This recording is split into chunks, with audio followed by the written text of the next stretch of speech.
Meus amigos e minhas amigas, Sarau 16 aqui na Livraria Entre Livros, conversa agora com o advogado André Chaves. Doutor André Chaves esteve recentemente proferindo palestras do Sebrae direcionada aos empreendedores, para que eles entendam o uso do direito no seu trabalho. Mais do que nunca, uma pessoa que abre o seu negócio precisa estar preparada nessa parte legal, não é, doutor André? Sem dúvidas.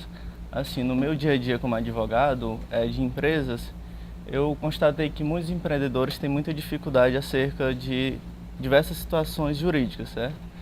E em face disso, me veio à mente elaborar essa palestra no sentido de esclarecer alguns pontos que eu considero primordiais o empreendedor estar atento na condução dos seus negócios. Eu até utilizei o termo ligar o radar para essas determinadas situações em que o empreendedor precisa estar atento nas relações jurídicas, certo? Sim. Ainda mais que o nosso país, né, é um emaranhado de leis, né? A parte legal de todos a quantidade de impostos, a quantidade de dificuldade que você tem de repente para abrir uma empresa, tudo isso demanda tempo, demanda muito trabalho, isso dá uma dor de cabeça muito grande, né? Sem dúvidas, assim, nosso país assim, é bem burocrático, é um país bem normativo, tudo se quer regular por meio de lei, para suprir algumas outras deficiências culturais, entre outras, certo? E assim, diante dessa burocracia, às vezes o empreendedor fica um pouco perdido com relação à condução do seu negócio. E essa palestra, assim, eu busquei frisar muito que o empreendedor ele não precisa ter o conhecimento técnico sobre as áreas jurídicas em si, porque para isso existem os profissionais específicos, o advogado, o contador, o economista, sim. Mas assim que ele precisa apenas estar atento para essas áreas, no sentido de precaver determinadas situações que possam gerar uma situação que possa prejudicar o andamento do negócio. Doutor André, neste momento que o país passa por essa crise econômica muito grande, muito desemprego, eu acho que, me parece que o empreendedorismo ele está em alta, né? Porque muitas vezes as pessoas, o cara perde o emprego, aquela coisa toda, então ele precisa sobreviver, ele precisa manter a sua família, então ele vai em busca de fazer o seu próprio negócio. O senhor observa isso? Sem dúvida. Assim, existe basicamente dois tipos de empreendedores. O empreendedor que ele vai por necessidade, que é o que você está falando, sim, por conta do desemprego, por conta mesmo da real necessidade de ter uma renda para a sua família, e o empreendedor que estuda para aquilo, que faz o planejamento. Aí, no caso, seria um empreendedor profissional. Né? Ele já está... A coisa não surgiu a reboque dos acontecimentos, né? Mas dentro de um planejamento, né? Sem dúvida. Mas para esses dois tipos de empreendedores é importante estarem atentos para situações jurídicas que possam afetar o andamento do negócio. Um tipo de empreendedorismo que está bastante alto é a questão da criação de startups, né? Que são assim, empresas que nascem para ser grandes. Então, assim, se o empreendedor que planeja uma startup, que é uma empresa que nasce assim de uma garagem, de um pequeno estabelecimento, para ser muito grande, desde o início ele tem que fazer todo o planejamento jurídico para quando aquela empresa for grande, ela está toda aparada legalmente. Dentre os pontos assim que a gente abordou na palestra, que eu considerei assim importante para o empreendedor, mas que, claro, vão depender do porte da empresa ou até do tipo de negócio, a gente destacou a questão da propriedade industrial, que as empresas hoje precisam fortalecer a marca e tem que estar protegida com relação à marca ou no desenvolvimento de seus produtos por meio da patente, certo? Sim, sim. A gente destacou a questão das relações societárias, que muitas vezes as relações entre sócios podem atrapalhar o andamento do negócio. Então a gente frisou que desde o início do negócio é importante formalizar, fazer uma formalização legal, com atribuições e deveres para cada sócio, certo? Frisamos também muito a questão da questão tributária, que você até frisou que nós temos uma legislação tributária bastante complexa, bastante densa. Importante o empreendedor fazer um planejamento tributário adequado no planejamento do seu negócio. Muitas vezes o lucro do negócio escoa pelo ralo pela falta de um planejamento tributário adequado, certo? Frisamos também a questão das relações trabalhistas, a importância de estar atento para as normas trabalhistas, as normas de segurança e higiene do trabalho, certo? Frisamos muito também a questão do direito do consumidor, que são as relações entre o empreendedor, o empresário e o seu cliente, né? Aquele público, que vai consumir seu produto ou seu serviço.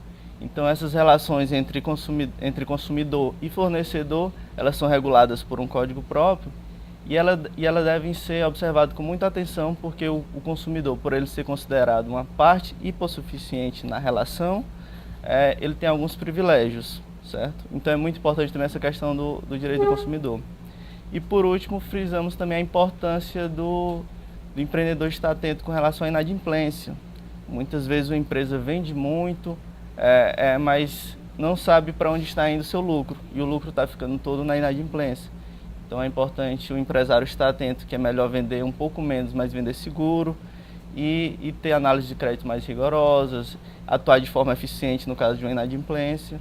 Então, assim, esses 6 pontos foram o que a gente destacou assim, na palestra, mas como eu frisei, assim, dependendo do porte ou da finalidade do negócio, podem surgir outros pontos, outras situações jurídicas que é importante o empreendedor estar atento. Certo. No caso dessa palestra que você, senhor, realizou lá no Sebrae, logicamente seu público era um público já mais esclarecido, já um pouco mais organizado, né?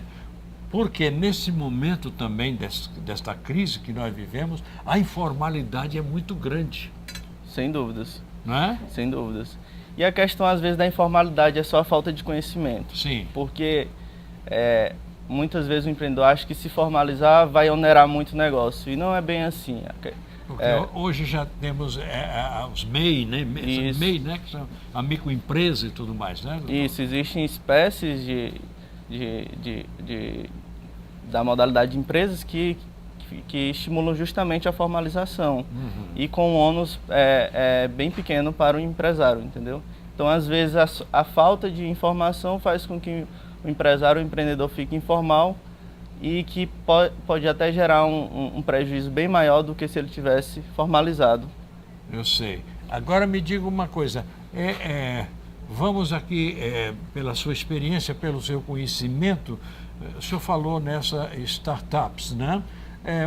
O que a gente observa assim como, neste momento, sempre nós temos que estar baseado no momento que o país atravessa, não é? Nós temos, o que a gente observa mais? Pequenas, são coisas mais, trabalhando mais na manufatura, né? Você tem também a parte de comidas, né? Alimentação, vestuário, né? E acho que isso aí engloba um grande número dessas empresas organizadas ou não, né? Informatizadas ou não. Sem dúvida. Mas assim, o que está bastante, assim, vamos dizer, na moda na atualidade é a questão do investimento em inovação e tecnologia. Assim, pelo fato de estarmos na era da tecnologia, sim, essas startups, essas empresas que são criadas para serem grandes, elas têm que ter um diferencial. Então, elas não podem seguir uma linha de uma empresa tradicional. Elas têm que ter algum diferencial que vai fazer com que ela consiga ter o êxito. Certo? Quer dizer que então, que mesmo a gente vivendo num país, o senhor fez a observação na área tecnológica, né? Mas mesmo a gente vivendo num país de baixa escolaridade, sim, sem dúvida. Isso acontece. Acontece. Inclusive, nesse evento que eu participei do Sebrae, foi organizado justamente para pessoas que planejam criar startups. E o Sebrae está incentivando bastante, por meio de mentorias, assim, essa criação desse tipo de empresas voltadas para a tecnologia. Porque hoje, se uma empresa quiser ter um diferencial, quiser realmente ter um êxito, ela tem que ter um tem que ter um diferencial, tem que estar online. E tendo esse diferencial, tem maior probabilidade de conseguir se sustentar no mercado, que está cada vez mais concorrido, está cada vez mais feroz. O senhor acredita que essas novas leis, né, essa reforma que foi feita nas leis trabalhistas, podem melhorar o emprego? Sem dúvida, sim. Com a melhoria, assim, com a modernização das legislações, com certeza o país pode conseguir atrair mais investimentos, pode conseguir até melhorar a relação entre o empregador e o empregado, e isso com certeza contribui para a diminuição do desemprego, certo? Sim. Isso vai mexer, por exemplo, nesta quantidade absurda de processos do empregado contra o empregador? Isso entra também no bojo dessas reformas?